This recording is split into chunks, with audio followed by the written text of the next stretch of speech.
একদিন একটা কাক কোথা থেকে এক টুকরো মুরগির মাংস চুরি করে এসে বসলো গাছের ডালে।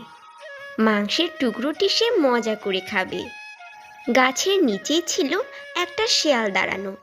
সে কাকটিকে মাংসের টুকরো নিয়ে গাছের ডালে বসতে দেখলো। দেখে শিয়ালটির খুবই লোভ লাগলো।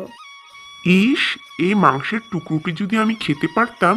একটা বুদ্ধি এসেছে মাথায়। শেয়ালটি কাকের দিকে তাকিয়ে বলতে লাগলো, সত্যি তুমি কি সুন্দর পাখি গো। কি সুন্দর তোমার অঙ্গের গঠন। তোমার পাখিদের রানী হবার কথা। তোমার অবশ্য কণ্ঠস্বরও যদি তোমার চেহারার মতো সুন্দর হতো, মধুর হতো। কিন্তু হায়, তুমি তো অন্য পাখিদের মতো গান গাইতে পারো না। শিয়ালের এই প্রশংসা শুনে কাক গর্বে গর্বিত হতে লাগলো। সে যে গানও গাইতে পারে তা দেখানোর জন্য যখনই মুখ হাঁ করে কা বলতে যাবে, ঠিক তখনই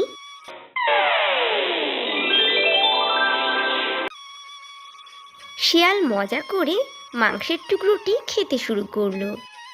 আর কাকটিও তার ভুল বুঝতে পারলো, কিন্তু তখন তার কিছুই করার ছিল না। হায় আল্লাহ, এ আমি কি করলাম? নিজের দোষেই মাংসের টুকরোটি হারালাম। এই জন্যই বলে, দুষ্টু লোকের মিষ্টি কথায় কখনো গলতে নেই। ছোট্ট বন্ধুরা, নীতি গল্পটি তোমাদের ভালো লাগলে চ্যানেলটি সাবস্ক্রাইব করে লাইক কমেন্টস করতে ভুলো না যেন।